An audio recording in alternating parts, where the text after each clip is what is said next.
Hey guys, it's me, Eddie B from Seek the Kingdom of God First.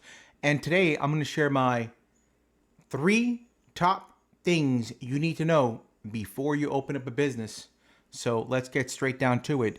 And I'm not going to put any fluff. It's going to be nothing but the essentials in order to get you guys started.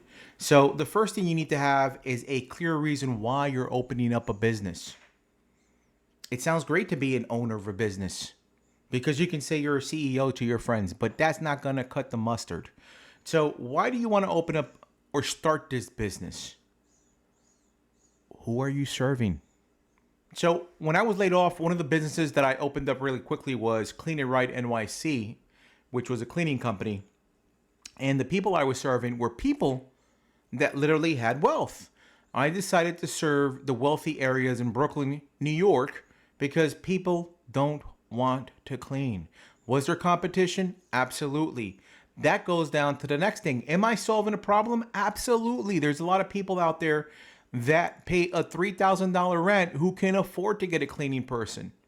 So think about it, because everyone today is doing t-shirts, and I'm going to talk about how to start a t-shirt business tomorrow with only $29 in your pocket. So why are you starting a business? Who are you servicing? Who's your audience? You got to know who you're servicing, who your audience is, and what problems are you solving. Dive in deep.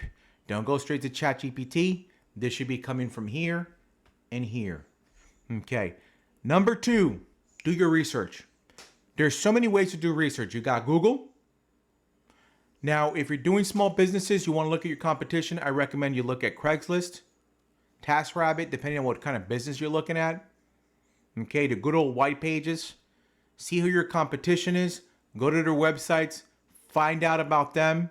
See if they have traffic. If they don't have traffic. Because you're going to need to know what you're getting yourself into. A cleaning business is a pretty simple thing to get into. I'm not going to lie, right? You need to focus on an area. You need to have a good website. And you need to sell yourself. If you're doing a t-shirt business, there's a lot of people doing print on demand. There's a lot of people printing directly to fabric from their homes, DTF. So do your research. Find out what's going on. Find out what's trendy, what's not trendy. What people like and what people do not like. And once you figure out your competition, start looking at the cost.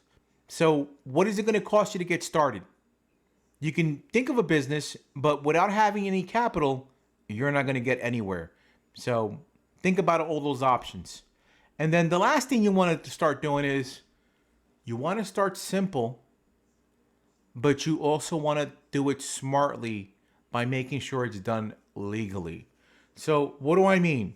So a lot of us wake up in the morning and we have no protection liability-wise if something happens to us, right? So there's a reason why we get property insurance. If something happens outside, they go after your insurance. They don't take away your home. Same thing for car insurance. You're driving your vehicle, you hit someone, they go after your car insurance. When you're doing a business and you're doing it as a sole proprietorship, you put yourself at risk. Now, I'm not an attorney, but I recommend you speak to an attorney and at least starting off with an LLC before you go into an S corporation.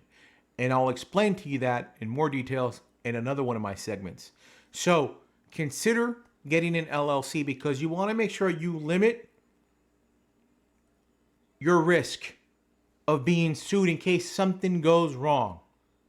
Okay? Perfect example, in a cleaning business, something happens, they might want to go after you if you damage something.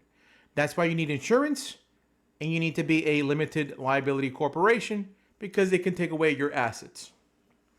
So that's the first thing I'm going to recommend on my 3rd step.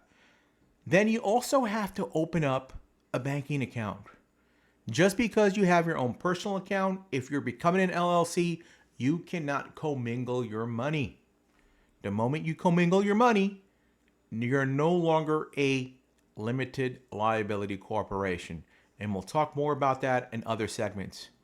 And then set up a basic way to take payments by using those accounts, which we'll talk about as well. But those are my top 3 things. First thing you want to do, is there a need for the service you want to provide? Is there a niche for the service you want to provide? You want to do your research, make sure you are ready to roll, and then you want to do it smart and simple by making sure you cover yourself by creating an LLC. I filed my own LLC here in New York. It only cost me $200, but I have a peace of mind.